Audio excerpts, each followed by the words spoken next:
नमस्कार, दिल्ली न्यूज में आपका बहुत बहुत स्वागत है। चलिए देखते हैं आज की 25 फटाफट काम की और महत्वपूर्ण बड़ी खबरों को। पर इससे पहले वीडियो को लाइक करना बिल्कुल न भूलें।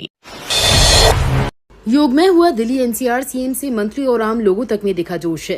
राजधानी दिल्ली समेत पूरे एनसीआर में शनिवार को 11वां अंतर्राष्ट्रीय योग दिवस मनाया गया। दिल्ली की मुख्यमंत्री रेखा गुप्ता ने भी योग किया। वहीं गाजियाबाद में यूपी के डिप्टी सीएम केशव प्रसाद मौर्य, फरीदाबाद में केंद्रीय मंत्री कृष्णपाल गुर्जर ने भी योग किया और संदेश दिया। वहीं दूसरी तरफ अभिनेत्री मलाइका अरोड़ा गुरुग्राम पहुंची, जिससे पूरी राजधानी योग में हो गई, जिसका सीएम ने अपने एक्स हैंडल पर पोस्ट भी साझा किया।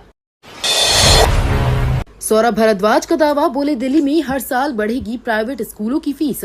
स्कूलों की फीस बढ़ोतरी को लेकर आम आदमी पार्टी लगातार दिल्ली सरकार पर हमलावर है। इस बीच दिल्ली आप के अध्यक्ष सौरभ भारद्वाज ने रेखा गुप्ता की सरकार पर बड़ा आरोप लगाया है। उनका दावा है कि स्कूल फीस को लेकर जो बिल लाया जा रहा है, उसका फायदा बच्चों और उनके माता पिता को नहीं, बल्कि सिर्फ प्राइवेट स्कूलों को ही होगा। इसी के साथ उन्होंने ये भी कहा दिया कि हर साल बिना रोक टोक फीस बढ़ाई जाएगी।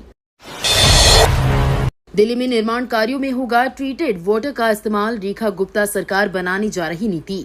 दिल्ली की रेखा गुप्ता सरकार एक नई नीति बनाने जा रही है। इसके तहत राष्ट्रीय राजधानी में निर्माण कार्यों में सिर्फ ट्रीटेड वाटर का ही इस्तेमाल करने की इजाजत होगी। हाल ही में आयोजित एक बैठक में दिल्ली जल बोर्ड के शीर्ष अधिकारियों को सरकार के इस विचार से अवगत कराया गया है। भूजल को बचाने के उद्देश्य से दिल्ली सरकार निर्माण कार्यों के लिए केवल उपचारित जल का उपयोग करने की नीति लाने की योजना बना रही है।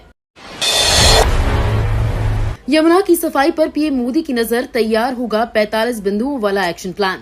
यमुना की सफाई दिल्ली सरकार की प्राथमिकता है। प्रधानमंत्री नरेंद्र मोदी स्वयं इसकी निगरानी कर रही हैं। यमुना को साफ व अविरल बनाना, दिल्ली सरकार 45 बिंदुओं पर आधारित एक्शन प्लान पर काम किया जा रहा है। इसका उद्देश्य यमुना को प्रदूषण मुक्त करने के साथ ही इसकी परिस्थिति तंत्र को पुनर्जीवित करना है। नदी में गिरने वाले गंदे पानी को रोकने के लिए दिसंबर 2027 तक पूरी दिल्ली में सीवर लाइन बिछाने का लक्ष्य रखा गया है। दिल्ली की मुख्यमंत्री रेखा गुप्ता की अध्यक्षता में जल मंत्री प्रवेश वर्मा और दिल्ली जल बोर्ड के अधिकारियों की बैठक हुई। इसमें दिल्ली जल बोर्ड की वित्तीय प्रबंधन, जल आपूर्ति व सीवरेज प्रणाली और यमुना नदी की सफाई पर विस्तृत चर्चा हुई।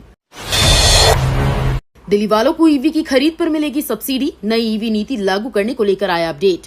नई ईवी नीति लागू होने में देरी से दिल्ली में लोगों को ईवी के प्रति झुकाव नहीं हो पा रहा है। लोग इस उम्मीद में हैं कि ईवी नीति 2 लागू हो और वे ईवी खरीद सकें। दरअसल इस नई ईवी नीति में इलेक्ट्रिक वाहनों को लेकर तमाम प्रस्ताव हैं, जिससे इलेक्ट्रिक वाहनों पर लोगों को सब्सिडी मिलने की भी संभावनाएं हैं। ऐसे में उन्हें वाहन सस्ते में मिल सकेंगे। परिवहन मंत्री डॉक्टर पंकज सिंह ने कहा कि उनका प्रयास है कि नई ईवी नीति को इसी माह के अंत तक लागू कर दिया जाए। उन्होंने कहा कि नई नीति जनता के हित वाली नीति होगी, जिसमें वाहन चार्जिंग के लिए बेहतर इंफ्रास्ट्रक्चर पर जोर रहेगा।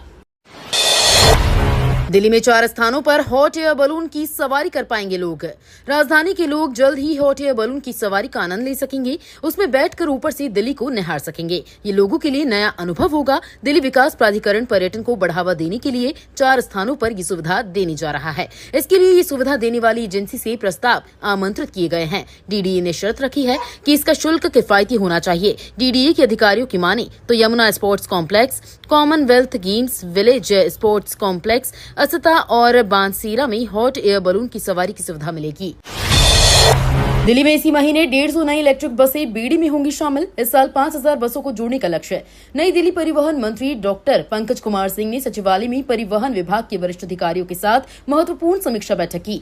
बैठक में मंत्री सिंह ने परिवहन विभाग के अधिकारियों को डीटीसी के इलेक्ट्रिक बसों की बीडी को और तेजी से बढ़ाने, दिल्ली की अंतिम छोर तक बसों की कनेक्टिविटी बढ़ाने के साथ ही दिल्ली परिवहन निगम की वित्तीय सेहत को और ज्यादा मजबूत बनाने पर जोर दिया। साथ ही मंत्री ने परिवहन विभाग के अधिकारियों को दिल्ली में जल्द से जल्द बसों की रूट रैशनलाइजेशन की प्रक्रिया पूरी लागू करने का निर्देश दिया। दिल्ली की झुग्गी झोपड़ी वालों के लिए good news. CM Rekha Gupta ने कर दिया बड़ा ऐलान।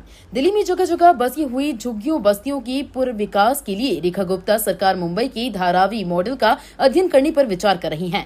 इन दिनों अवैध झुग्गियों के विरुद्ध हो रही कार्रवाई को लेकर खूब राजनीति हो रही है। दिल्ली सरकार का कहना है कि पात्र झुग्गी वासियों को फ्लैट देने के बाद कार्रवाई हो रही है। एक कार्यक्रम के बाद मुख्यमंत्री रेखा गुप्ता ने पत्रकारों से कहा, कुछ लोग दिल्ली में झुग्गियां हटाने को लेकर गलत सूचना फैला रही हैं। सच्चाई तो ये है कि दिल्ली सरकार लोगों को सुव्यवस्थित ढंग से बसाना चाहती है, न कि उजाड़ना।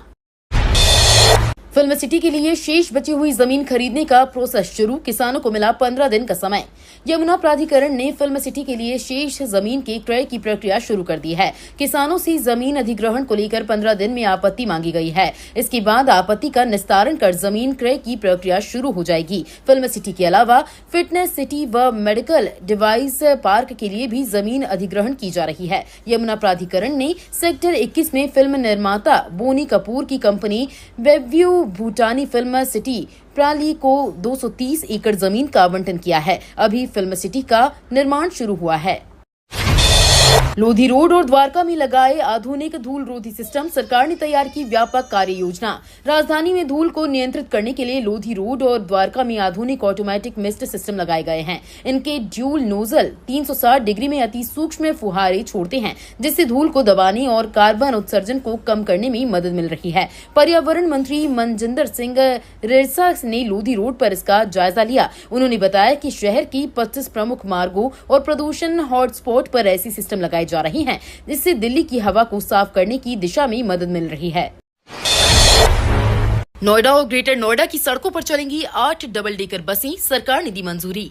नोएडा और ग्रेटर नोएडा की सड़कों पर अब डबल डेकर बसें चलेंगी। 8 डबल डेकर बस देने की शासन ने मंजूरी दी है। बसें आने का इंतजार है, इसके लिए रूट तय किए जा रहे हैं। बसें आने पर उनका संचालन शुरू हो जाएगा। 15 साल पहले एक बस चलाई गई थी, इसके बाद बस नहीं मिलने पर संचालन नहीं हो पाया था।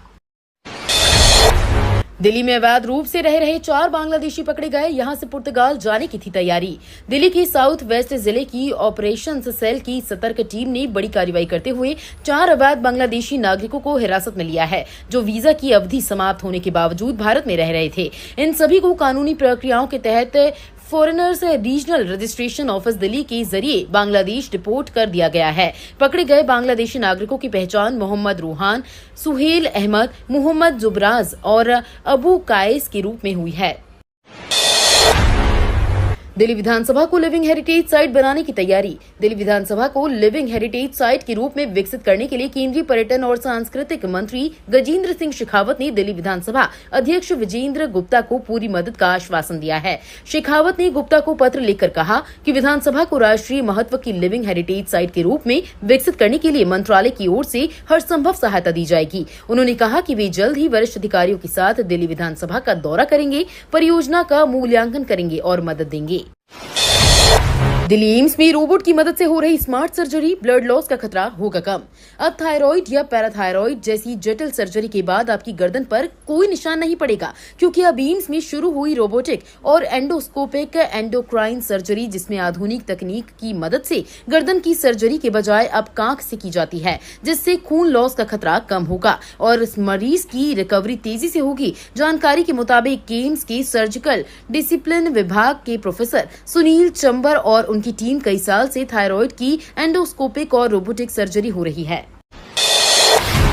आयुष्मान कार्ड होने के बावजूद इलाज का पैसा वसूला, हाईकोर्ट ने मांगा जवाब। दिल्ली हाईकोर्ट ने दिल्ली सरकार, केंद्र और एक निजी अस्पताल से उस याचिका पर जवाब मांगा जिसमें प्रधानमंत्री जन आरोग्य योजना आयुष्मान भारत योजना को सही ढंग से लागू करने का निर्देश देने की मांग की गई। जस्टिस रजनीश कुमार गुप्ता ने शालीमार बाग निवासी रमिंदर सिंह की याचिका पर दिल्ली सरकार की स्वास्थ्य सेवा एवं परिवार कल्याण विभाग के निदेशक, स्वास्थ्य एवं परिवार कल्याण मंत्रालय के सचिव के जरिए केंद्र और पश्चिम बिहार स्थित एक्शन बालाजी हॉस्पिटल के मेडिकल सुप्रिंटेंडेंट असिस्टेंट सुप्रिंटेंडेंट को नोटिस जारी किया है। मामले में अगली सुनवाई 8 जुलाई को संबंधित रोस्टर बेंच के सामने होगी।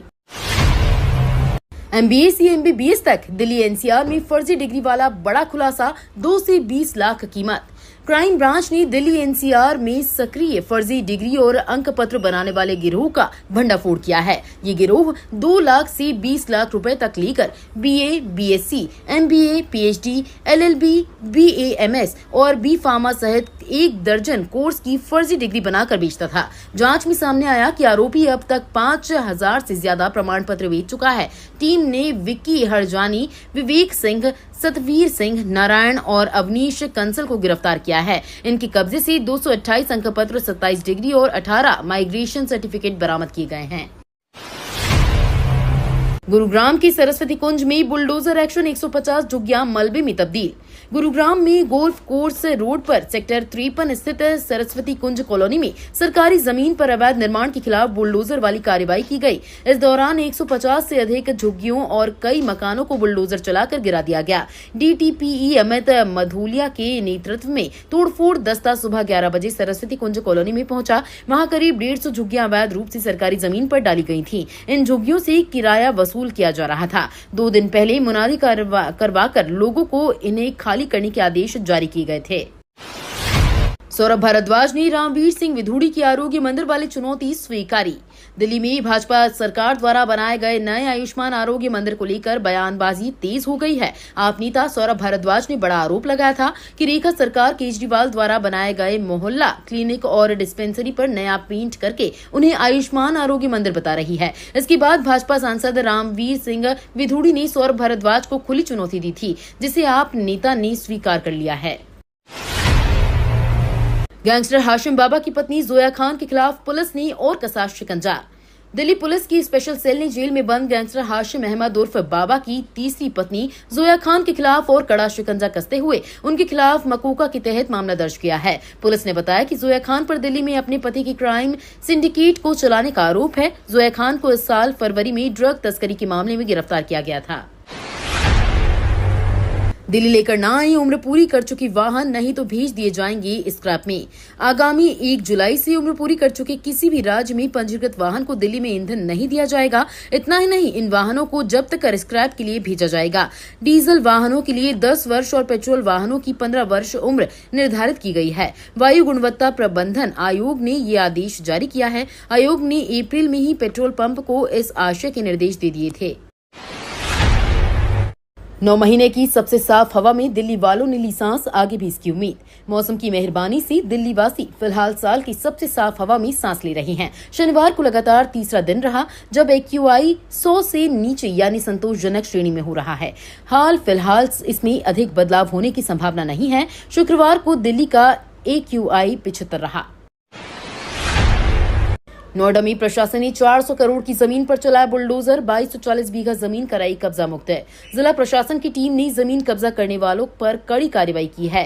टीम ने दनकौर क्षेत्र के मकनपुर खादर गांव में ग्राम समाज की भूमाफिया द्वारा कब्जा की गई करीब 400 करोड़ की 2240 बीघा जमीन खाली कराई। अपर जिला अधिकारी भैरपाल ने राजस्व टीम के साथ मौके पर पहुंचकर जमीन कब्जा मुक्त कराया।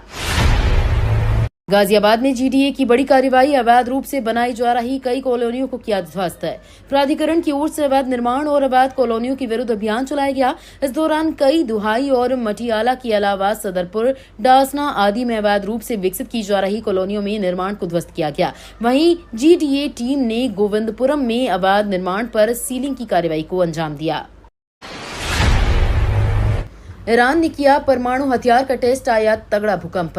इजराइल से जंग के बीच शुक्रवार को ईरान में 5.1 तीव्रता का भूकंप आया। उत्तरी ईरान के सेमनान क्षेत्र में झटके महसूस किए गए। इस भूकंप से अब नई अटकलें लगाई जा रही हैं। चर्चा है कि तेहरान ने किसी परमाणु हथियार का परीक्षण किया है, क्योंकि ये भूकंप सेमनान स्थित अंतरिक्ष और मिसाइल परिसर के पास आया है। हालांकि ईरान दुनिया के सबसे भूकंपीय रूप से सक्रिय देशों में से एक है। मेक इन इंडिया को लेकर पीएम मोदी पर राहुल गांधी का अटैक।